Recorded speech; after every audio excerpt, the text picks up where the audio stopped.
Good evening and welcome to a new episode of our weekly program, The Week in 30 Minutes. The English News Department has prepared a variety of reports that highlight the main events which are currently at the forefront of the news.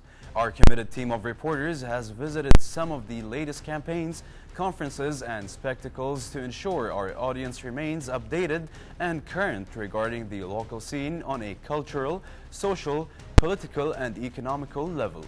Today's episode includes a myriad of colorful and vibrant events, including exhibition that was held to celebrate the 130th anniversary of our first national coin, as well as Korea Middle East Cooperation Forum. We will also have the opportunity to witness the inauguration of Expo 965 that lasted for 5 days at Al Adwani Hall in Abdullah Al Salim area. We also have a very special guest on this show this evening. We would like to welcome to the program Mr. Mohammed Shahid Tufail, the representative of Pakistani Awami Society in Kuwait, and he will tell us more about the event that was recently organized by the society. Let us first welcome and greet our special guest for this evening, Mr. Mohammed Shahid Tufail. Mr. Mohammed Shahid, welcome to our show. Thank you. It is a pleasure to have you with us in the studio. Thank you. Dear viewers, we will be back soon to our interview with our guests, but after the link, so stay tuned in.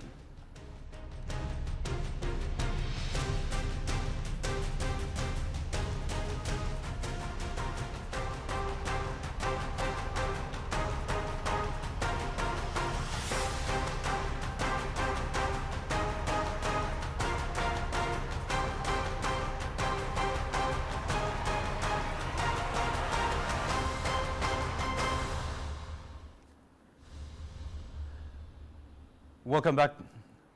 Welcome back to the program. As mentioned earlier, we are happy to welcome Mr. Mohammed Shahid Tufail. Thank you, brother. Thank you for joining us tonight in today's episode of the weekly program, The Week in 30 Minutes. Our team had the opportunity to cover an event called the Memories of Iqbal. Mr. Mohammed, can you tell us who's Muhammad Iqbal? Muhammad Iqbal is known as the poet, thinker, philosopher, lawyer, educationist. And Sir Muhammad Iqbal, who is presented the two-nation theory for the independent state of the Muslim in subcontinent, enabling them to enjoy their lives according to the injunctions of Islam freely and easily, leading towards a renaissance. Muhammad Iqbal is known all over the world, specifically in Pakistan, India, Iran, China, Germany, and Egypt, as PhD research is being undertaken widely. More so, Kulthum from Egypt sang the songs of Muhammad Iqbal. Okay, Mr. Mohammed, can you tell us a little bit more about this event? This event is Pakistan Awami Society organized a fantastic event on Yad Iqbal, which we call the Memories of Muhammad Iqbal in Kuwait, wherein the representative of different organizations participated in this event. The singers, research, poets paid gratitude to Iqbal. The grandson of great Muhammad Iqbal, Mr. Munib Iqbal and Mr. Iqbal Salahuddin also addressed in this event. Thank you, Mr. Mohammed. Thank you. Pakistan Awami Society Kuwait organized an event under the patronage, under the name of Yad-e-Iqbal, the Memories of Iqbal, recalling on the day of his birthday, celebrated all over the world as Iqbal Day, wherein the grandsons of Iqbal and well-known researchers addressed the seminar and presided by the ambassador of Pakistan in Kuwait, His Excellency Ghulam Dastagir. The famous Iqbal is known as the founder father of the existence of Pakistan. Here is more to you in the following report by Salim Al-Kindiri.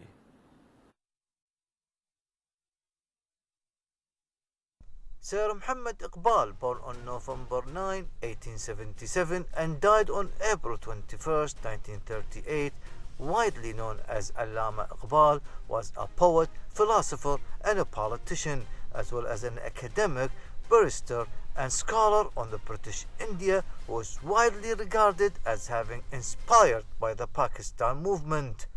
He is called the spiritual father of Pakistan. He was considered one of the most important figures in Urdu literature, with literary work on both the Urdu and Persian languages. Iqbal is admired as a prominent poet. We are celebrating the birth anniversary of our national poet and the dreamer of Pakistan, Dr. Allama Muhammad Iqbal. He is a renowned philosopher and poet in the Indian subcontinent and across the world. He is known for his prophetic interpretation of religion and of philosophy, and he is one of the most eminent thinkers of the last century and one of the greatest minds the world of Islam has ever produced. Today, Pakistan Awami Society, Kuwait, is organizing a special program on the Iqbal. Muhammad Iqbal is a known poet, philosopher, thinker, and the politician who gave the idea of Pakistan that came into existence since 1947 on the theory presented by Muhammad Iqbal that is called the two-nation theory. On the same time, Iqbal is a known guy who represented the religious reconstructional thoughts that is called the Ijtihad philosophy and Ijtihad thinking, as well as the renaissance of the Muslim Ummah after a long time. After the First World War and the Second World War, Muslims collapsed their integrity all over the world and their power. By Pakistanis, Iranians, Indians, Bangladeshis, Sri Lankans, and other international scholars of literature, though Iqbal is best known as an eminent poet, he was also highly acclaimed as a Muslim philosophical thinker of modern time. His first poetry book, Asrar al-Khudi, appeared in the Persian language in 1915. Every year, the celebrations are held worldwide for Muhammad Iqbal. This is Salim Kandiri reporting for the Week in 30 Minutes.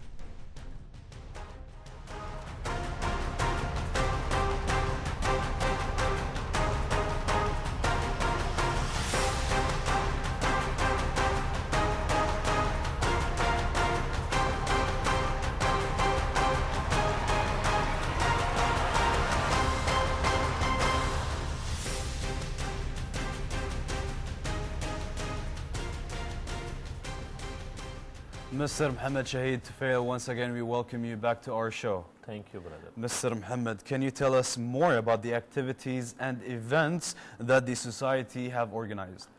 Pakistan Awami Society Kuwait is an association of the friends dedicated to serve the cause in order to bring the feelings of the residents to be attached with national causes and ideological feelings while celebrating all the national days of Kuwait as well as Pakistan, based on perspective of Islam, Pakistan and consciousness. Wonderful. Would you like to share any other thoughts with us for tonight? Pakistan Awami Society, just to aware the people, and we have to give the awareness, consciousness, how can we go back to the renaissance of Islam. Like Muhammad Iqbal, he is not only a poet, he is a philosopher, thinker, educationist. Even there is one road in Germany called Iqbal Road. True. In Germany. And also one time he met in Italy a ruler Mussolini, and he told us, Iqbal, just tell me any hadith of Rasulullah sallallahu alaihi wasallam, which I didn't heard before. He told, okay, I will give you one narration of hadith of Rasulullah sallallahu alaihi wasallam. Whenever there is a big city, you have to move to the small city to more, because if you go to, if you you can make the city big, and then they have problem. Correct. There is a lot of problem. So you have to reorganize the small city, then you will not feel any problem in the big city. Correct. This is the hadith of Rasulullah sallallahu alaihi wasallam, and that is the reason the Italy, the Mussolini, after that he made a lot of small city, not the people not to move from small city to the big city. Yes. Yeah. Mr. Mohammed. Muhammad Iqbal. Yes. He is the poet, educationist, thinker, philosopher, and also he want to do the revival of the Islam. Means like renaissance, like renaissance. Thank you, Thank Mr. you. Mohammed. Mr. Mohammed Shahid Tufail, we would like to thank you once again for being with us tonight. Dear viewers, stay tuned with us as the second part of your weekly program, The Week in 30 Minutes, is about to start.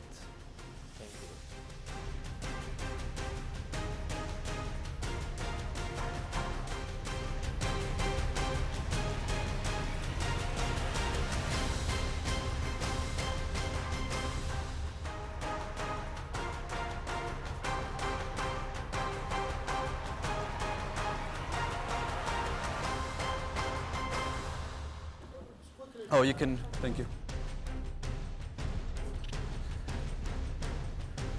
The first of its kind 965 Expo for Handicraft and Heritage recently took place at Ahmed Al Adwani Arts Center under the sponsorship of Minister of Information and Ministry of State for Youth Affairs, Sheikh Salman Sabah Al Salim Al Hamoud Al Sabah. The event showcases the participants' skills, craft, and their traditional heritages. The event witnessed a large audience attend the expo, including media personnel and distinguished guests. Reporter Ghanwa Jabouri has more. The National Council for Culture, Arts and Letters recently organized Expo 965 for Heritage and Handicraft at Ahmed Al Adwani Center. The event is under the patronage of the Minister of Information and Minister of State for Youth Affairs, Sheikh Salman Al Hamoud Al Sabah. This is the first time in this exhibition, okay? So this is, as you said, it's a platform for me, okay, to start and to be for the future, to be for own exhibition. But again, I want to appreciate for all my friends here because we work for our country, for Kuwait, okay? So we feel very good, okay, to share with this exhibition and the other to share to let the people come to talk with us to understand, to learn them how we use that and we don't to tell them how we accurate for my hobby, okay, how we are very accurate for this eggshell engraving, okay. The expo includes nearly 100 iconic Kuwaiti creative innovators of private museums and researchers in Kuwaiti heritage, bird hunting tools and old equipment used in Kuwaiti games. The expo further includes amateur stamp collectors, coin collectors, antiques and old Kuwaiti documents and collections from sea and desert, in addition to medals, decorations and badges, and a lot more. This exhibit organized by voluntarily Expo 965 group, which consists of 92 Kuwaiti craftsmen and private collectors. So we try to reach the publics and we just send a message about Kuwait history and heritage through our own stuffs, our own documents, letters, and old Kuwaiti house collections. So this is our big expo here. In my section, I try to focus more on Kuwait through foreign prints and press. So I try to cover Kuwait from 1772 to 1972. So I try to cover 200 years of Kuwait history through just foreign prints. For example, I display Kristen Napor travel book that was written in 1772, and it was the first book mentioning Kuwait on the history of map. So after this one, we don't have any documentation about Kuwait on any historical maps except the Kristen Napor. Also, I have the American traveler Lusher, who visited Kuwait in 1868, and he met the fifth Sheikh of Kuwait, Sheikh Abdullah Al Sabah, and I have all the editions, and also different prints from Turkey, from Germany, from Sweden, that covers about the Kuwait history, political, economical, social life from 1901 until 1950s and 60s. The expo is indeed impressive and culturally rich, offering a window into Kuwait's past. Many spectators at the event noted that the expo is compelling and inspiring. Today's Handicraft and Heritage Expo is truly an inspiration and encouraging to say the least. From Ahmed Al Adwani Art Center, I'm Genwa Jaburi reporting to you for the week in 30 minutes.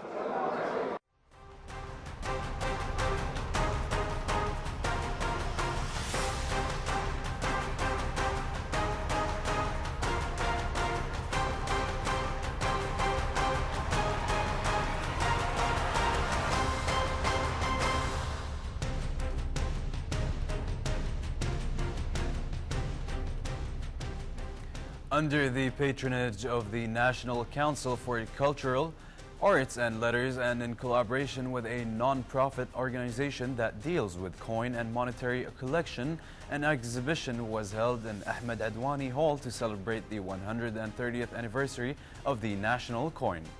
In relation to this exhibition, His Excellency the Governor of the Central Bank of Kuwait, CBK, Dr. Mohammed Al-Hashil, announced that Central Bank of Kuwait issued a commemorative coin for the 130th anniversary of the first national coin piece. Farah Al-Hashim has more details in the following report.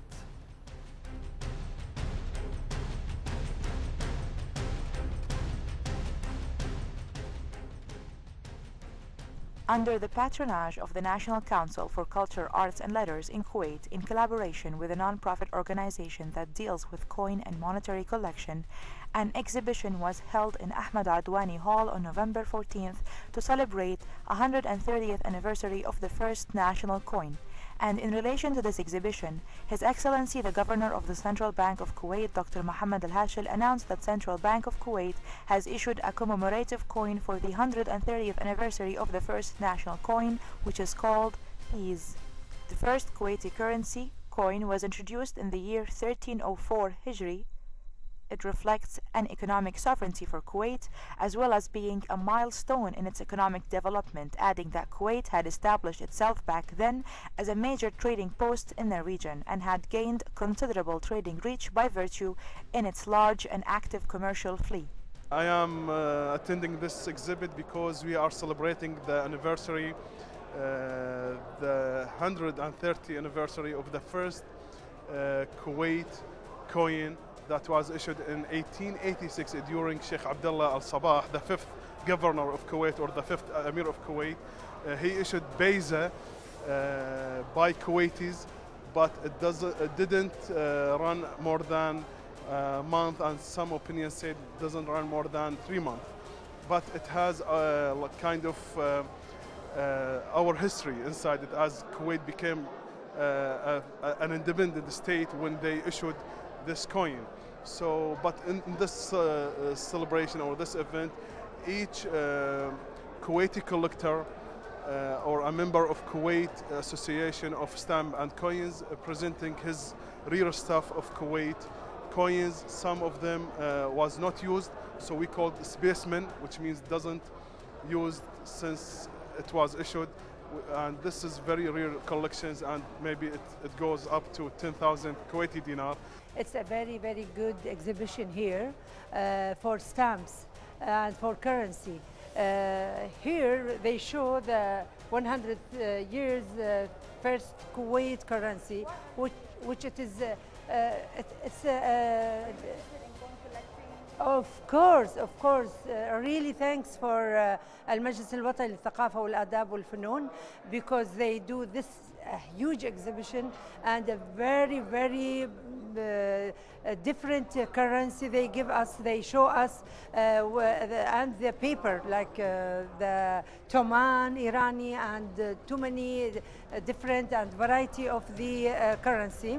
I want to say for them thank you, because really I hope from the education here, the Ministry of Education, to bring the boys and girls, the students, to show them what's our currency before like 100 years. It's very important for them to know this thing. The event followed by a celebration ceremony that included an honorary celebration to hand out certificates of appreciation to all those who helped host this exhibition and create a unique collection of coins that celebrates the authenticity of Kuwaiti economy. This is Farah Al Hashim reporting for the Week in 30 Minutes. Ahmed Al Adwani Hall.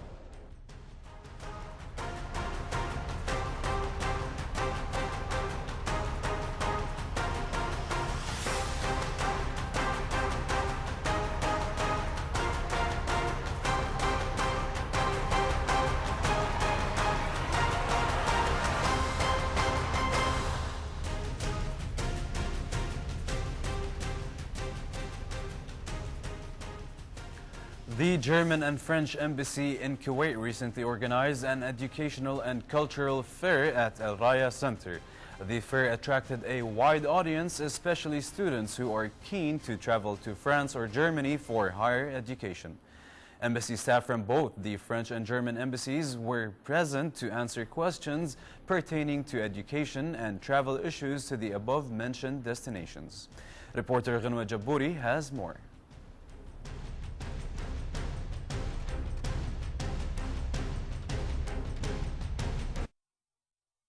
Higher education is a choice many students take seriously, as it is the door to a more secure future and is the platform that can shape the future of people who want to embrace the developing and evolving world we live in today. What you can see here is a joint activity of the two states, the two nations, France and Germany. The fair is called Franco-German Education and Cultural Fair. We have invited several players, amongst others on the German side, the German Academic Exchange Service, who is responsible for the information of possible students having an interest to study in Germany. Furthermore, we have present the Goethe Institute, our cultural player number one in Germany. Then we have invited a university from Germany, one of the oldest universities in Germany, University of Magdeburg in the eastern part of Germany. Furthermore, we have as well invited some additional players like the Gast University. They have a German corner in their university and therefore a strong relation to our embassy and to our country. The German embassy and the French embassy recently hosted an event at Al Raya Center to allow and encourage students who are seeking higher education in Europe a window into the vibrant and sophisticated educational system of Germany and France and present them with information pertaining to higher education in these countries. It's the first time that we are making a student fair with the German without any other organization. We had a lot of students, pupils this morning from the French lycée but also from other schools with many questions. And it was very interesting. We were very honored about the visit of the Minister of Education, Bader El Aissa. He made a very nice speech to encourage students to candidate for European universities. So we are very happy to know that there is not only America and Britain to go to study, but France and Germany can make a step to develop exchange. And we need some Kuwaiti students in France and in Germany because we need it for our diplomacy, for our politics, for our economy. We need to build bridge. We have also some French students at Kuwait University. They study Arabic, and we are very proud that this exchange is not only a one-way travel, but on both sides we need to know one another better. The two-day educational fair also showcased the culture of France and Germany by presenting audiences with an exhibition of photographs from various schools in Germany and France. The French-German Education and Cultural Fair is certainly being well received by the public who are intrigued and coming in to ask various questions pertaining to higher education in Germany and France. From Al Raya Center, I'm Ghanwa Jabouri reporting to you for the Week in 30 Minutes.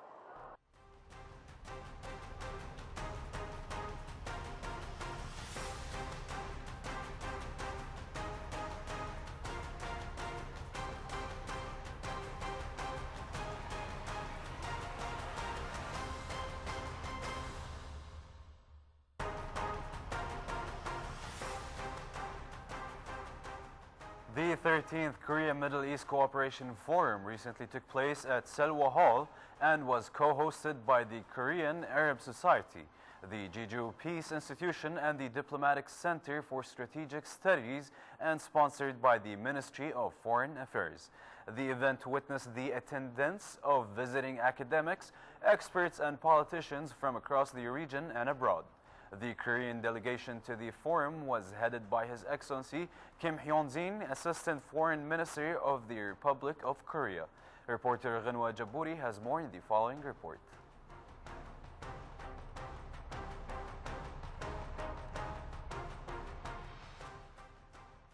The Korea Middle East Cooperation Forum towards an enduring partnership for a shared future has been praised by many experts and individuals who noted that the knowledge and intelligence that was exchanged and shared amongst attendees was fruitful and insightful.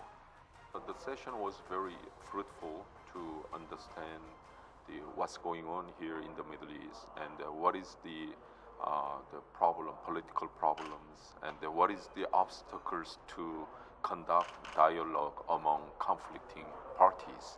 So there's so many, some the complicated issues in the Middle East nowadays we are witnessing, and it is very difficult. So when I make a question, is there any kind of possibility of dialogue with some other some the forces, and the answer is so we have done such kind of some the effort, but there's no positive result. It means what? It's very difficult to continue such kind of effort of dialogue or negotiation or conciliation. So a little bit disappointing on this some the view, but nevertheless this is very important to talk about and exchange our views, to extract some kind of compromised view, compromised solution to go forward to the the regional stability and peace.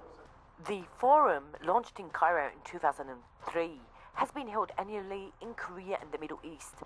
Alternatively, the forum aims to enhance ties between Korea and the Arab region and to promote mutual understanding on various issues. Of course, some of the division or sectarian conflicts or some of the political rivalry in the Middle East has made this region unstable, and it hampers the prosperity or economic growth. So one of the most serious problems in the Middle East is the social growth or some of the inclusive growth in both the economic and social areas. So if you look at so many participants, many some of the volunteers to radical groups, they are very socially, economically marginalized. This is not the story of the Gulf countries, but of course some non-oil producing North African countries. But they are some social, the environment or economic environment has made them to decide to join some various radical groups. So this is very important to boost or promote our some the inclusive growth in the region.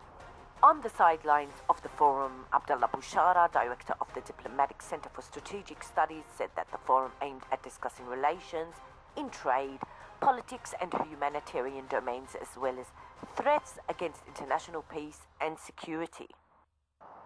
Towards an enduring partnership for a shared future. From Salwa Fiyata Marina Hotel, I'm Ghanwa Jabouri, reporting to you for the week in 30 minutes.